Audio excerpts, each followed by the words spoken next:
आखिर कैसे हुआ हनुमान जी और परशुराम का युद्ध? दोनों में से कौन जीता? किसकी हुई जीत और किसकी हुई हार? आज की इस खास वीडियो में हम आपको यही बताएंगे। आप देख रहे हैं दा भक्ति। अगर अभी तक आपने हमारे चैनल को सब्सक्राइब नहीं किया तो देर किस बात की, चैनल को अवश्य सब्सक्राइब करें और बेल आइकन जरूर दबाएं ताकि ऐसी ही खास लेटेस्ट अपडेटेड वीडियोस आपको जानने और सुनने को मिलती रहे। दोस्तों, त्रेता युग में एक प्रसंग आता है जब परशुराम जी का हनुमान जी के साथ युद्ध हुआ था। इस युद्ध का क्या कारण था? इस युद्ध से पृथ्वी पर क्या प्रभाव पड़ा? साथ ही इस भयंकर युद्ध में कौन विजय हुआ?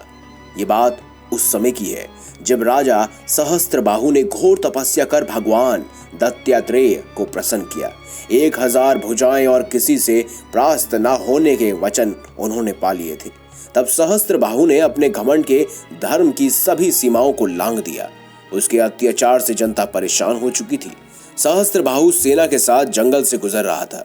उस जंगल में परशुराम जी के पिता ऋषि जमदग्नि का आश्रम में आराम करने के लिए वह रुक गए।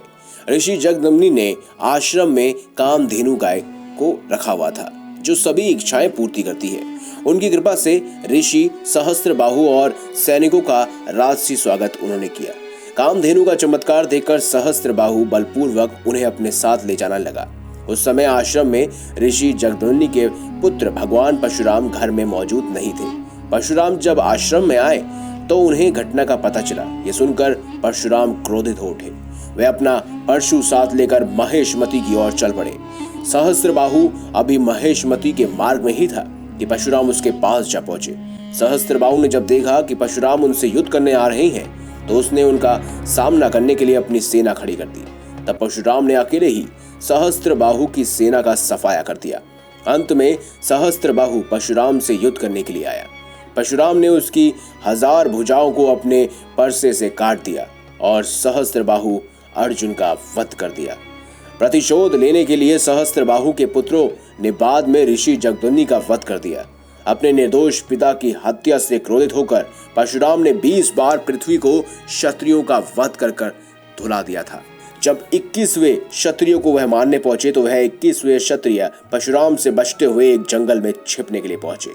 तब वहां उस क्षत्रियों की हनुमान जी से मुलाकात होती है। हनुमान जी क्षत्रियों से पूछते हैं, तुम क्यों भाग रहे हो? क्षत्रिय कहते हैं, हे हनुमान जी, हम बिल्कुल निर्दोष हैं और परशुराम जी हमारी हत्या करना चाहते हैं। किसी एक क्षत्रिय की गलती से हम सभी क्षत्रियों को सब कुछ भुगतना पड़ रहा है। तब हनुमान जी उनकी रक्षा का उन्हें वचन देते हैं। इतने में परशुराम जी वहां पहुंच जाते हैं और क्षत्रियों को मारने के लिए हमला कर देते हैं। हनुमान जी उन्हें बचाने के लिए आगे आ जाते हैं। हनुमान जी को देखकर परशुराम जी ने कहा, हे वानर, तुम कौन हो और मेरे साथ क्यों उलझ रहे हो? मेरा वानरों के साथ कोई बैर नहीं है, मैं केवल क्षत्रियों को मारने के लिए वचनबद्ध हूँ। लेकिन हनुमान जी कहते हैं, सभी क्षत्रिय एक जैसे नहीं होते। जिन क्षत्रियों की आप हत्या करना चाहते हैं वे बिल्कुल निर्दोष हैं। ये सुनकर परशुराम जी को क्रोध आ जाता है।